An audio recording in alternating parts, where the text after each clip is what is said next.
ছাত্র দলের যেই ক্যান্ডিডেটদের ডাকসু নির্বাচনের প্যানেলের সিদ্ধান্ত ওনাদের সাংগঠনিক অভিভাবক জনাব তারেক রহমান নেন, ওনারা যদি ডাকসুতে বিজয়ী হন, ডাকসুতে বিজয়ী হওয়ার পরে ডাকসুর যে কার্যক্রম বা বিশ্ববিদ্যালয়ের যে কার্যক্রম, সেই ক্ষেত্রে সিদ্ধান্ত কি ওনারা স্বাধীনভাবে নিতে পারবেন, না ওনাদের সিদ্ধান্ত জনাব তারেক রহমান নেবেন? আমরা মনে করি যে বিশ্ববিদ্যালয় এই যে একদিন বৃদ্ধি করেছে, এক্ষেত্রে এই নির্দিষ্ট দলের কারণেই, তাদের চাওয়ার কারণে আসলে বৃদ্ধি করা হয়েছে। গতকালকে ছাত্রদল তাদের জায়গা থেকে অভিযোগ করেছেন, আবার আমরা দেখেছি যে গণতান্ত্রিক ছাত্র সংসদ ওনারাও সংবাদ সম্মেলন করে পাল্টাপাল্টা অভিযোগ করেছে। এখন আমরা এই বিষয়টা সম্পর্কে সুনির্দিষ্টভাবে আসলে কিছু বুঝতে পারতেছি না। তবে আমরা বিশ্ববিদ্যালয় প্রশাসনের কাছে আহ্বান জানাবো যে এই বিশ্ববিদ্যালয়ে ঠিক এই মুহূর্তে প্রত্যেকটি সংগঠন এবং প্রত্যেকটি শিক্ষার্থী, এখন যদি আমরা তাদেরকে ভোটার হিসেবে বলি, প্রত্যেকটি ভোটার ক্যান্ডিডেট তাদের অভিযোগকে থাকলে সেই অভিযোগগুলো আমলে নিয়ে ওনারা সেটাকে সুরাহা করবেন। ওনাদের এখানে চুপ করে বসে থাকার বা অবহেলা করার কোনো সুযোগ নেই। আপনারা দেখেছেন যে সাবেক ছাত্রলীগের একজন নেতা উনি ফর্ম তুলেছেন। আমরা বিশ্ববিদ্যালয় প্রশাসনকে অবগত করতে এসেছি যে 2019 সালে ডাকসু থাকাকালীন অবস্থায় এসএম হলে আমরা একটি প্রতিবাদ করতে গিয়েছিলাম। ফরিদ নামে একজন শিক্ষার্থীকে আগের দিন রাতে মেরে তাকে রক্তাক্ত করা হয়েছিল। সেই সময়ে ডাকসুর তৎকালীন ভিপি নুরুল হক নূর সহ সমাজ সেবা সম্পাদক আক্তার হোসেন সহ আমরা অনেকে গিয়েছিলাম। সেখানে অবরুদ্ধ করে আমাদের উপরে হামলা করা হয় এবং সেখানে মবের ভিতরে তৎকালীন ডাকসু ভিপি নুরুল হক নূরকে মাথায় ঘুষানো হয়, পিঠে লাথি মারা হয়, পেটে ঘুষানো হয়। আক্তার হোসেনকে কীভাবে সেখানে আক্রমণ করা হয় এবং আমাদের একজন নারী বোন ছিলেন শিক্ষার্থী ঢাকা বিশ্ববিদ্যালয়ের বেনুজির, তার পেটে লাথি মারা হয়। এই ধরনের ঘটনার অবতারণা সেদিন সেখানে ঘটানো হয় এবং আমরা সেখানে উপস্থিত ছিলাম, আমরা কিন্তু সাক্ষী। তা আমরা সেটির বিচারের জন্য 2019 সালে ঢাকা বিশ্ববিদ্যালয় প্রশাসনের কাছে অভিযোগ দিয়েছিলাম। আজকে 2025 সাল, আজ পর্যন্ত ঢাকা বিশ্ববিদ্যালয় প্রশাসন সেই অভিযোগের কোনো বিচার করে নাই। এই প্রশাসনকে আমরা অবগত করতে এসেছি যে এত বছর হয়ে যাওয়ার পরেও সেই বিচার কোথায়, আমরা সেটার বিচার চাই এবং কোনো ধরনের বিচার ছাড়া আমরা তো অভিযোগ দিয়েছি, তাহলে বিচার হলে তো আমাদের জানার কথা, আমাদেরকে ডাকার কথা, আমরা তো জানি না। তাহলে আমাদের অভিযোগের ভিত্তিতে কোনো ধরনের বিচার ছাড়াই আমরা দেখেছি যে উনি মনোনয়ন ফর্ম তুলেছেন।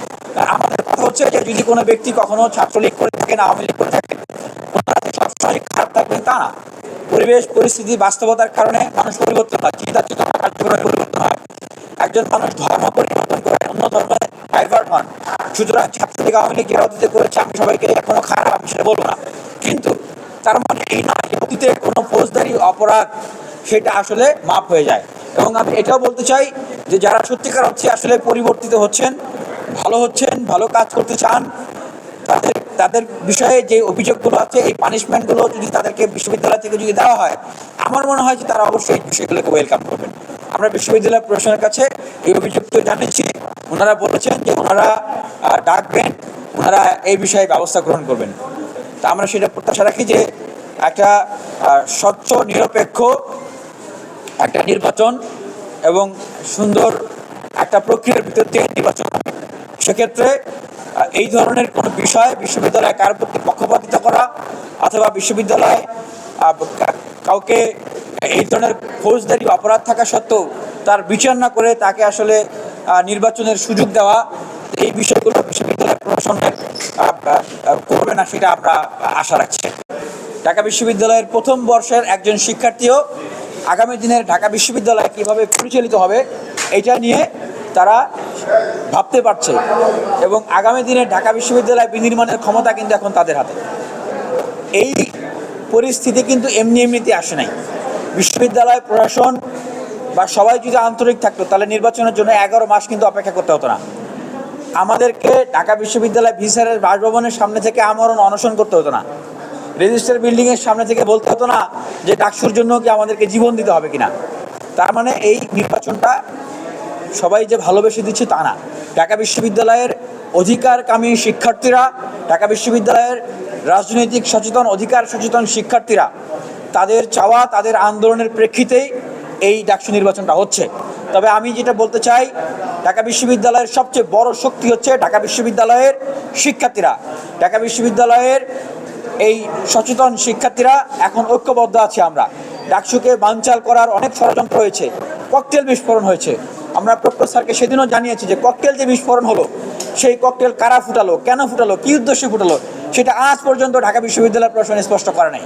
কেন করে নাই সেটা না জানিয়েই আপনারা ডাকসুর আয়োজনের দিকে যাচ্ছেন। অবশ্যই ডাকসুর আয়োজনের দিকে আপনাকে যাইতে হবে, হ্যাঁ, সেইটাকে না জানিয়ে ডাকসু করবেন না এটা না, ডাকসু আপনাদেরকে করতে হবে, কিন্তু আপনাদেরকে সেটাও বলতে হবে যে ককটেল ফাটিয়ে কারা ডাকসু বানচালের জন্য ষড়যন্ত্র করেছে। সুতরাং এই বিষয়গুলো বিশ্ববিদ্যালয় প্রশাসনকে অবশ্যই ক্লিয়ার করতে হবে, না করলে তখন বোঝা যাবে যে বিশ্ববিদ্যালয় প্রশাসন কোনো পক্ষপাতিত্ব করতেছেন, কোনো বায়াসনেস করতেছেন এবং ওনারা আসলে স্বচ্ছ প্রক্রিয়ায় আগাচ্ছেন না।